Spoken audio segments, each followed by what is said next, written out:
Friends, welcome back to my channel. I am C Shilpa Surana and आज के इस video में हम डिस्कस करने वाले हैं focused funds end to end. Like focused funds क्या होते हैं, उनके एडवांटेजेस क्या है, डिसएडवांटेजेस क्या है, किन टाइप के लोगों को उनमें इन्वेस्ट करना चाहिए, किन बातों का ध्यान रखना चाहिए अगर आप फोकस फंड में इन्वेस्ट करना चाह रहे हैं। तो अगर आप मेरे चैनल पे न्यू हैं तो प्लीज़ इसे सब्सक्राइब करना ना भूलें। ऑल्सो अगर आपको इस वीडियो की कंटेंट अच्छी लगे तो प्लीज़ इसे थम्स अप ज़रूर दें। So before we start with our today's video, I just wanted to quickly clarify कि मैं कोई इन्वेस्टमेंट एडवाइज़र नहीं हूँ। मैं वेरियस टाइप्स ऑफ फंड्स पे वीडियोस बना रही हूँ, तो ये कोई इन्वेस्टमेंट सजेशन नहीं है। It is just to create awareness, to educate you people before you make any decisions.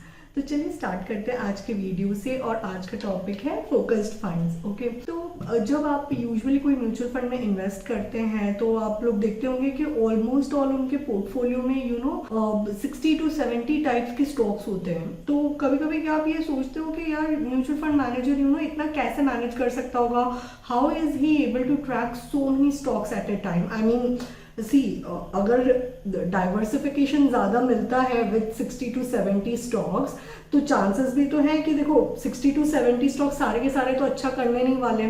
कुछ इनमें से अच्छा भी करेंगे तो कुछ खराब भी परफॉर्म करेंगे, और खराब जो परफॉर्म करेंगे उस वजह से जो आपके पोर्टफोलियो का रिटर्न्स है, मतलब आपके जो फंड का रिटर्न्स है इन दिस केस, वो कम तो होगा ही, right. I mean it will decrease because कुछ ने अच्छा परफॉर्म किया, कुछ ने खराब किया, तो नेट नेट जो इफेक्ट है वो थोड़ा सा कम होगा, राइट। तो इन सिचुएशंस के लिए स्पेशली डिजाइन किया गया एक फंड है, वो है फोकस्ड फंड्स। इस फंड में क्या होता है, देखो यूजुअली जो अपन ने बात करी म्यूचुअल फंड्स होते हैं उनमें 60 to 70 स्टॉक्स में इन्वेस्ट किया जाता है, राइट। एंड फोकस्ड फंड्स की बात करें तो फोकस्ड फंड ऐसा फंड है जिसके अंदर अप्रोक्सीमेटली 20 to 30 के बीच में, तो 30 जो है वो मैक्सिमम कैप है। लाइक 30 कंपनीज के शेयर से ज्यादा शेयर उस पोर्टफोलियो में नहीं हो सकते हैं।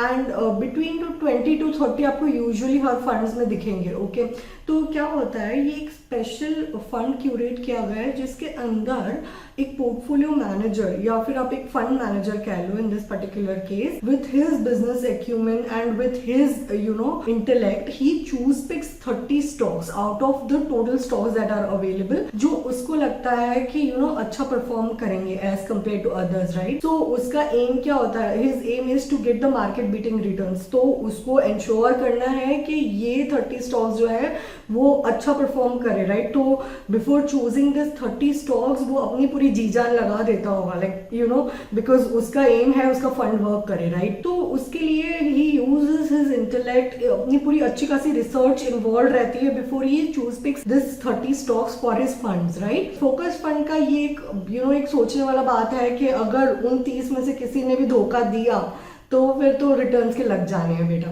Okay, now coming to what are the advantages of investing in focus funds. तो पहला एडवांटेज ऑब्वियसली ये है कि जो भी कोई म्यूचुअल फंड मैनेजर या फिर जो फंड मैनेजर होता है वो जब ये 30 स्टॉक चूज पिक करेगा तो उसकी पूरा का पूरा रिसर्च बेस्ड होगा, मतलब अच्छी खासी रिसर्च इन्वॉल्व होगी इस स्टॉक में। एंड उसके बाद he will create that fund because obviously you want to generate the market beating returns, right. तो एक एडवांटेज इसका ये है कि ये जो 30 स्टॉक्स होते हैं ये काफी रिसर्च स्टॉक्स होते हैं बाय द फंड मैनेजर। दूसरा बेनिफिट ये है कि देखिए इसमें रिस्क तो हायर है क्योंकि your portfolio is concentrated to 30 stocks, right. तो रिस्क हायर है तो पोटेंशियल रिटर्न्स भी हायर हो सकते हैं। I am saying potential returns because chances है कि हायर हो, बट अगर गलती से भी किसी स्टॉक ने अंडर परफॉर्म किया तो फिर ऑब्वियसली आपके रिटर्न्स लो हो जाएंगे, राइट। तो चांसेस है कि पोटेंशियल रिटर्न हायर हो as compare to suppose let's say large cap fund. Okay, अब इसके कुछ बेनिफिट्स हैं तो कुछ डिसएडवांटेजेस भी हैं। पहला डिसएडवांटेज ऑब्वियसली ये है कि हायर रिस्क रहता है इसके अंदर कि कल को किसी फंड ने गंदा परफॉर्म किया तो फिर फंड की रिटर्न्स की बैंड बच जानी है। दूसरा इसका रिस्क ये है कि इसमें डाइवर्सिफिकेशन कम है। लाइक जैसे कि हमने यूजुअल कोई एक्टिव म्यूचुअल फंड की बात कर रहे थे तो उसमें बता रहे थे कि 60 to 70 on an average stocks रखते हैं mutual fund managers, so that average out होके एक अच्छी रिटर्न कमा सके। तो इस केस में डाइवर्सिफिकेशन नहीं मिलता है। नाउ हैविंग अंडरस्टूड के एडवांटेजेस और डिसएडवांटेजेस क्या हैं,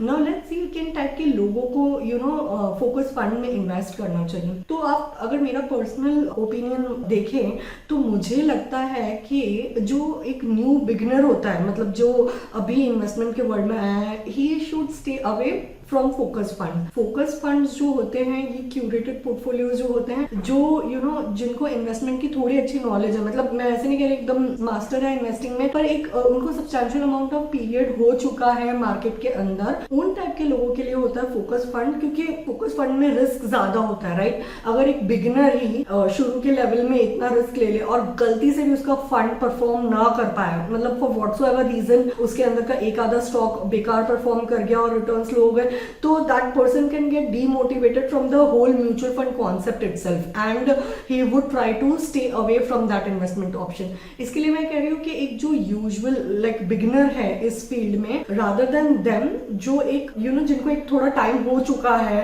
इन्वेस्टमेंट के वर्ल्ड में, if they go for focus fund is better. And obviously second person वो है जो रिस्क लेने के लिए तैयार है, बिकॉज एज आई टोल्ड कि focus funds have lot of risk as compare to normal mutual funds. तो एक अच्छी खासी रिस्क एपेटाइट चाहिए, he has to be risk aggressive in case he is planning to invest for focus funds, right. So the person who is looking for good amount of return, मतलब who is thinking that मुझे normal जो index tracking funds हैं वो, या फिर large cap companies या blue chip companies, उनके comparison में I am looking for a shade higher return, तो they can think about focus fund. But again कोई गारंटी नहीं है कि आप फोकस फंड में इन्वेस्ट करोगे तो आपको लार्ज कैप फंड से या इंडेक्स फंड से ज्यादा ही रिटर्न मिलेंगे, चांसेस आपको उनसे कम भी मिल जाए, बिकॉज एज आई टोल्ड कि दो रिटर्न कंप्लीटली डिपेंड्स कि वो 30 स्टॉक्स कैसा परफॉर्म कर रहे हैं, या फॉर दैट मैटर जितने भी स्टॉक्स है, मतलब लेस देन 30 विद इन 30 जितने भी स्टॉक्स होंगे वो कैसा परफॉर्म कर रहे हैं, उसके ऊपर डिपेंड करेगा कि आपके रिटर्न्स कैसे होंगे, राइट। तो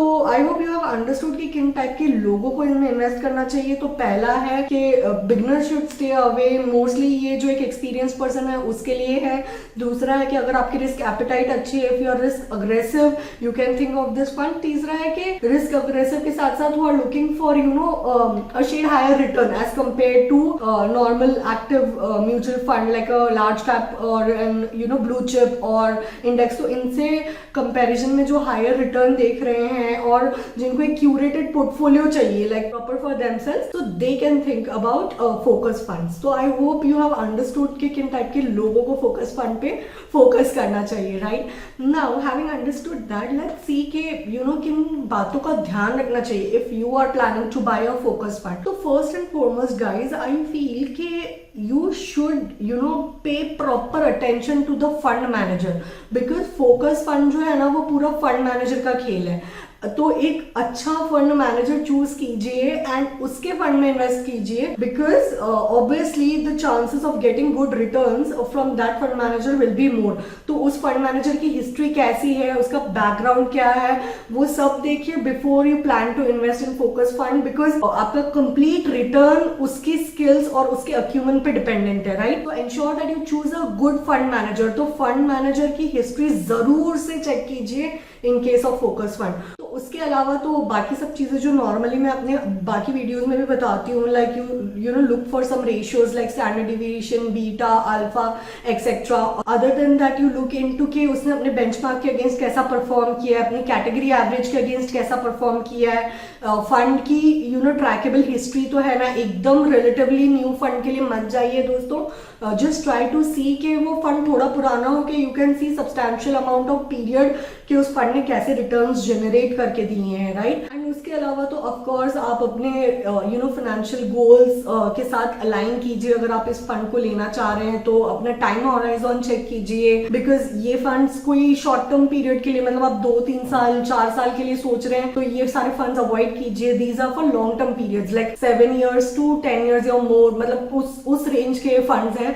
तो प्लीज एंश्योर कीजिए कि आप उन चीजों में भी अलाइंड हैं, I mean before you make any decision for the fund. So now another question in your mind will be that will this funds actually work? क्या ये funds actually work करते हैं and can they generate better return as compared to large cap? तो चलिए वो एक example के through देखते हैं। लाइक मनी कंट्रोल पे हम फिल्टर लगा के चेक करते हैं कि on an average focus fund ने कितना रिटर्न्स दिया है versus on an average large cap based mutual funds में इन्वेस्ट करें तो उन्होंने कितना रिटर्न दिया, एंड चेक करते हैं कि वेदर ये फोकस फंड्स उनसे ज्यादा रिटर्न जनरेट कर पाते हैं या नहीं। तो चलिए देखते हैं। तो गाइज मैं मनी कंट्रोल की वेबसाइट पे हूँ और मैंने यहाँ पे क्विक फिल्टर लगाया है। लाइक आप म्यूचुअल फंड में जा सकते हो एंड फाइंड फंड पे क्लिक कीजिए उसके बाद, एंड फाइंड फंड पे क्लिक करने के बाद आप क्या करिए, फंड हाउस में सब कुछ रहने दीजिए, बिकॉज किसी भी टाइप के फंड हाउस का फंड हो, we want to see it.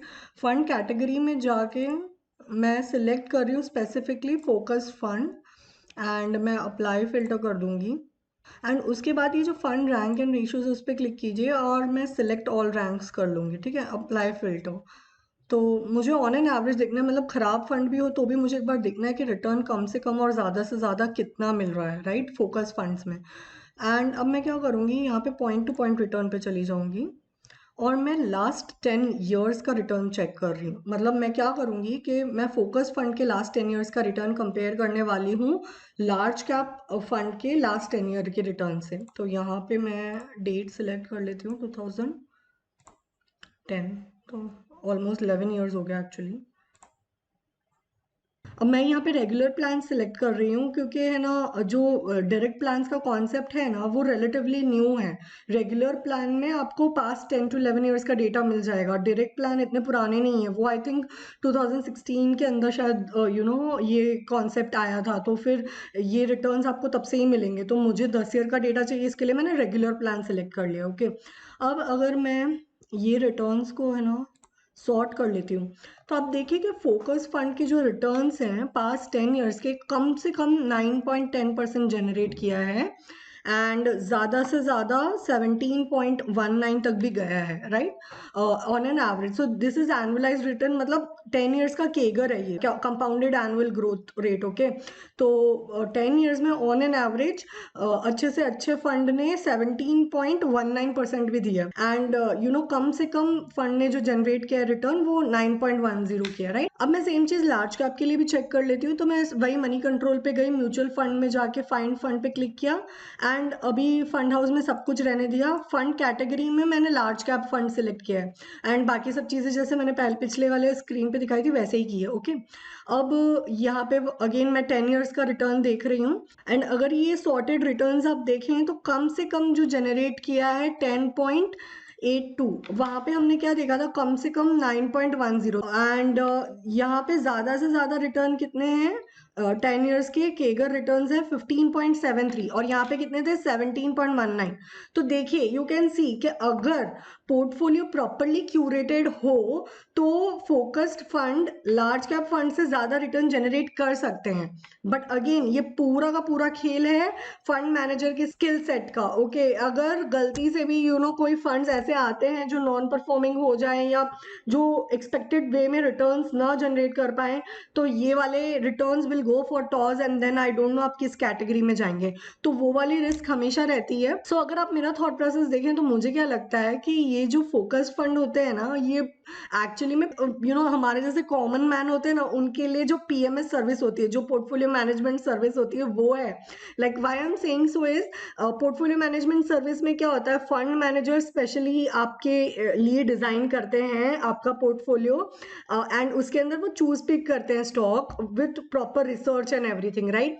तो सिमिलर वे में यहाँ पे भी प्रॉपर रिसर्च एंड उनके टेक्निकल स्किल्स के बाद स्टॉक सिलेक्ट किए जाते हैं एंड फंड्स क्रिएट होता है, राइट। तो ये एक तरीके से पोर्टफोलियो मैनेजमेंट सर्विस मिल रही है हमें एट अ चीपर कॉस्ट। मतलब अगर आप पर्सनली किसी फंड मैनेजर के पास जाएं अपना पोर्टफोलियो क्यूरेट करवाने के लिए, तो वो एक्सपेंसिव होते हैं। ऑब्वियसली वो एक्सपेंसिव होते हैं क्योंकि वो पर्सनली आपके लिए डिजाइन किए हुए होते हैं, आपके गोल्स, आपके रिस्क एपेटाइट, आपके टाइम होराइजन को ध्यान में रखते हुए, राइट। यहाँ पे वो उन्होंने एक जनरल क्रिएट किया है। अब अगर आप उस कैटेगरी में फिट होते हो तो आप वो खरीद लो। तो ये एक वे में आपको एक पीएमएस सर्विस मिल रही है at a cheaper cost, because personalize service लेने जाओगे तो वो एक्सपेंसिव पड़ती है, यहाँ पे वो चीप वे में मिलती है। लेकिन चीप वे में मिलती है या फिर सस्ती मिलती है, इसका ये मतलब नहीं है कि आप उसे जाके खरीद लीजिए। अगेन आप जैसे मैंने बताया आपके उसके रिस्क अंडरस्टैंड कीजिए, क्योंकि यहाँ पे स्पेसिफिकली 30 स्टॉक पे फोकस किया जाता है, 30 या लेस देन 30 जितने भी उस पर्टिकुलर पोर्टफोलियो में हो, तो उन स्टॉक्स पे फोकस किया जाता है। एंड लाइक आई सेड कि अगर उन्होंने अच्छा नहीं नहीं परफॉर्म किया तो your return can go for a toss. तो वो चीज़ हमेशा आपको ध्यान में रखनी है।